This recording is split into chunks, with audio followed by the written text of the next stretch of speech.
Picture this, an ancient battlefield, two massive armies, swords drawn, clashing on a dusty plain. Now, forget all of that. Imagine a modern battlefield. It's not a physical place at all, right? It's a scrambled satellite signal. It's a sudden stock market crash. It's even a viral cultural shift. The entire terrain of human conflict has completely transformed. Welcome to this explainer. Today, we're breaking down a massive paradigm-shifting global strategy, the new principles of war, and exactly how to win when the limits are completely gone. Every age rewrites the rules of war. And right now, the old rules of combat, the ones that literally dictated victors and vanquished for centuries, they're officially dead.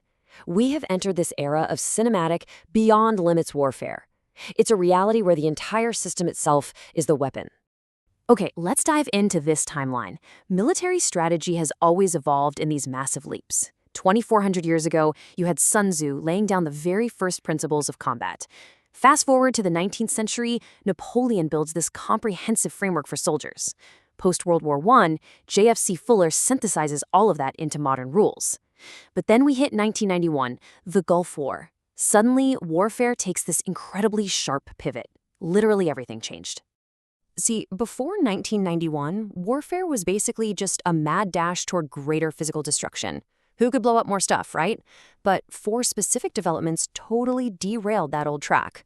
We're talking precision-guided weapons, non-lethal capabilities, vast information networks, and the really sudden rise of non-military power. War suddenly became this highly complex, interconnected system where physical violence, well, it's really just one tool in a massive toolbox.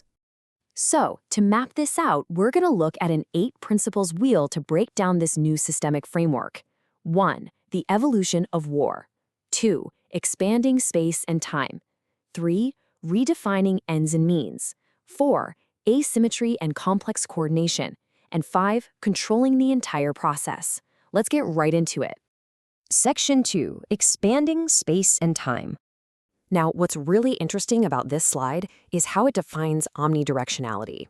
In this new era of beyond-limits warfare, there is absolutely no distinction between what is and isn't a battlefield. A modern strategist literally has to observe the world with a complete 360-degree field of vision. They are combining every single related factor with zero blind spots and no boundaries whatsoever. War just surrounds us. And the sheer scale of this omnidirectional conflict is massive. Look at the contrast here. You have your traditional physical domains, right? Land, sea, air, space, fought by traditional militaries. But the new domains, they are entirely abstract. Economics, politics, culture, psychology, technology. These are active zones of combat now. A war can actually be completely nonviolent, waged by civilian hackers or economists instead of professional soldiers. Wild, right? But while the space of war expands, the time it takes shrinks radically. This is a concept called synchrony. Because of modern tech, we aren't fighting in these long, drawn-out sequential phases anymore. Take a hill, resupply, take the next hill. No way. Dispersed actions happen simultaneously in the exact same designated time period. You hit the enemy's economy, their military, and their tech grid, all at the exact same moment. 4,000. Just wrap your head around that number for a second. That is the number of targets one single U.S. military information system handed over to 1,200 aircraft in 1 minute.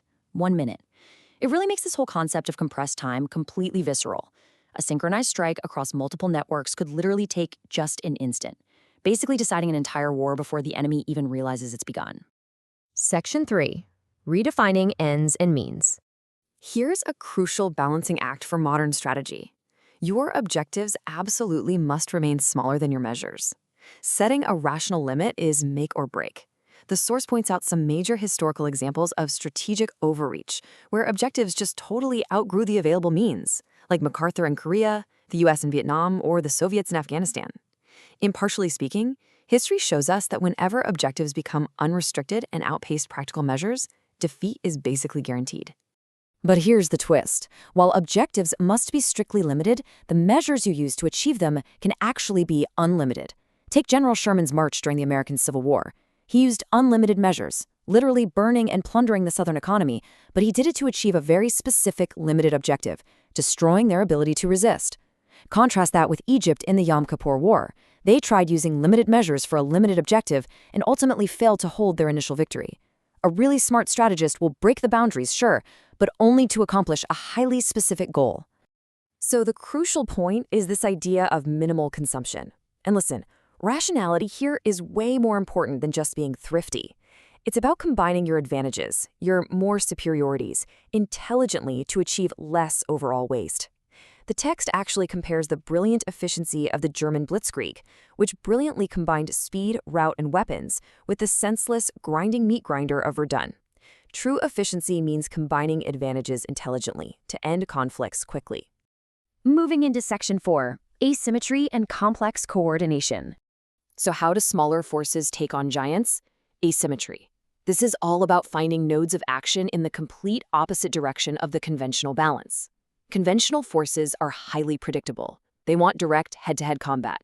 But asymmetrical methods, things like network warfare, urban guerrilla tactics, they completely bypass those traditional strengths.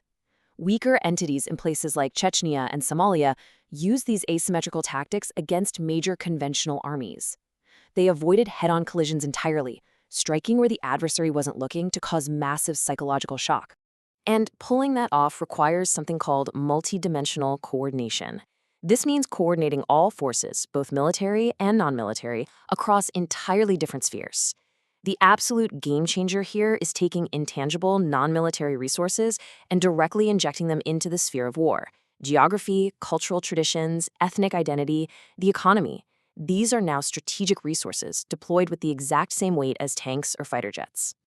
Let's move to and see how this builds. You've got military action linking directly into economic pressure, which ties into diplomatic influence, capped off with technological disruption.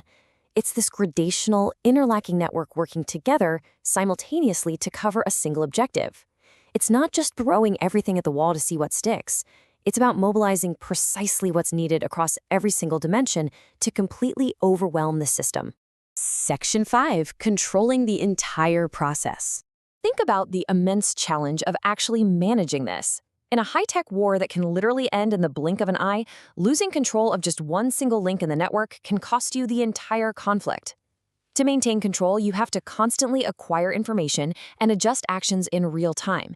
And because these non-military spheres are now battlefields, you're likely fighting an unknown enemy in completely unexplored territory. You have to rely heavily on intuition to grasp the ever-changing situation on the fly, rather than just waiting on mathematical deduction. Victory belongs to those who understand the system, not only those who possess strength. What a provocative thought to end on, right? The era of brute force alone is over. We are living in a world of beyond limits war, where creativity, rapid adaptation, and total mastery of these complex networks are what actually secure a win. It completely upends how we need to view modern power and vulnerability. So what hidden battlefields are being fought over right now that we can't even see? Keep that question in the back of your mind next time you check the news. Thanks for learning with us, and keep seeking to understand the world around you.